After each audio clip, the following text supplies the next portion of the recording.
ಕೌಟುಂಬಿಕ ಕಲಹದ ಹಿನ್ನೆಲೆ ತಮ್ಮನೇ ಅಣ್ಣನನ್ನ ಬರ್ಬರುವಾಗಿ ಕೊಲೆ ಮಾಡಿದ್ದಾನೆ.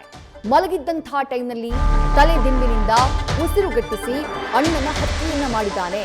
ಕೊಲೆ ಮಾಡಿದ ಬಳಿಕ ಸಿನಿಮೀಯ ಶೈಲಿಯಲ್ಲಿ ಅದನ್ನ ಮುಚ್ಚಿ ಹಾಕೋಕ್ಕೂ ಕೂಡ ಕೊಲೆ ಮಾಡಿದಂತಹ ವ್ಯಕ್ತಿ ಪ್ರಯತ್ನ ಪಟ್ಟಿದ್ದ. ಕೊಲೆ ಮಾಡಿದ ಬಳಿಕ ನೇಣು ಬಿಗಿದು ಆತ್ಮಹತ್ಯೆ ಅಂತ ಹೇಳಿ ಬೆಂಬಲಿಸೋಕೆ ಪ್ರಯತ್ನ ಪಟ್ಟಿದ್ದ.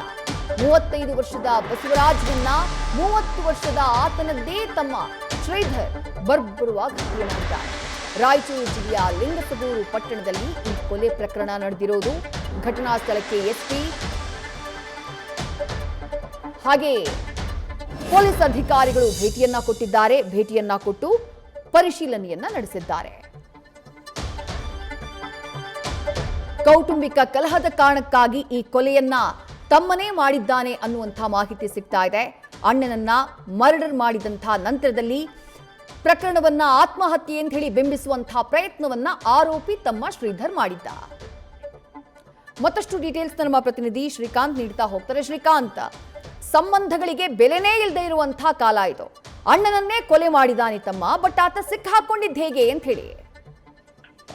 ವಿದೇಶಿ ನೀವು ಹೇಳ್ದಂಗೆ ಈ ಹುಡ್ತಾನೆ ಅಣ್ಣ ತಮ್ಮಂದ್ರು ಬೆಳಿತಾ ಬೆಳಿತಾ ದಾಯಾದಿಗಳು ಅನ್ನುವಂತ ಒಂದು ಗಾದೆ ಮಾತಿದೆಯಲ್ಲ, ಅದು ನಿಜ ಆಗಿದೆ. ಈ ಒಂದು ಘಟನೆಯಲ್ಲಿ ರಾಯಚೂರು ಜಿಲ್ಲೆ ಲಿಂಗಸೂರು ಪಟ್ಟಣದಲ್ಲಿ ಒಂದು ಕೊಲೆ ಆಗುತ್ತೆ. ಅಂದ್ರೆ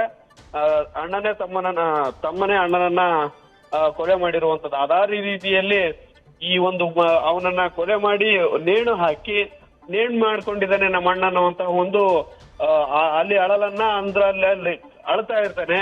ಅದಾದ್ಮೇಲೆ ಪೊಲೀಸರಿಗೆ ಅದು ಗಾಯ ಉಸಿರು ಕಟ್ಟಿಸಿದಂತಹ ಒಂದು ರೀತಿಯ ಮಾರ್ಕ್ಗಳನ್ನ ಗಮನಿಸಿದಾಗ ಅನುಮಾನ ಬಂದಿದೆ. ಅದಾದ ಮೇಲೆ ಕೊಲೆಯಾದಂತಹ ದುರ್ದೈವಿ ಬಸವರಾಜ್ ಏನಿದ್ದಾನೆ ಅವನನ್ನ ಇವನ್ ತಮ್ಮ ಶ್ರೀಧರೇ ಸ್ವಂತ ತಮ್ಮನೇ ಕೊಲೆ ಮಾಡಿದ್ದಾನೆ ಅನ್ನುವಂತಹ ಅನುಮಾನ ಬರುತ್ತೆ. ಇದಕ್ಕೆ ಸಂಬಂಧಪಟ್ಟಂತೆ ಬಸವರಾಜನ್ನ ಕರೆಕ್ಟ್ ಆಗಿ ಕೇಳಿದಾಗ ಅವನನ್ನ ಹೇಳ್ತಾನೆ, ಹೌದು ನಾನೇ ಮಾಡಿರೋದು. ಯಾಕೆ ಮಾಡಿದೆ ಅಂತ ಕೇಳಿದ್ರೆ ಅವನು ಹೇಳೋ ಉತ್ತರ ಏನು ಅಂದ್ರೆ, ಕೇವಲ ಊಟಕ್ಕೋಸ್ಕರ ಮಾಡಿದೀನಿ ನಾನು ಅಂತ ಹೇಳ್ತಾರೆ. ಅಂದ್ರೆ ಅಣ್ಣ ತಮ್ಮ ಇಬ್ರು ಒಂದೇ ಮನೆಯಲ್ಲಿ ವಾಸ ಮಾಡ್ತಾ ಇರ್ತಾರೆ.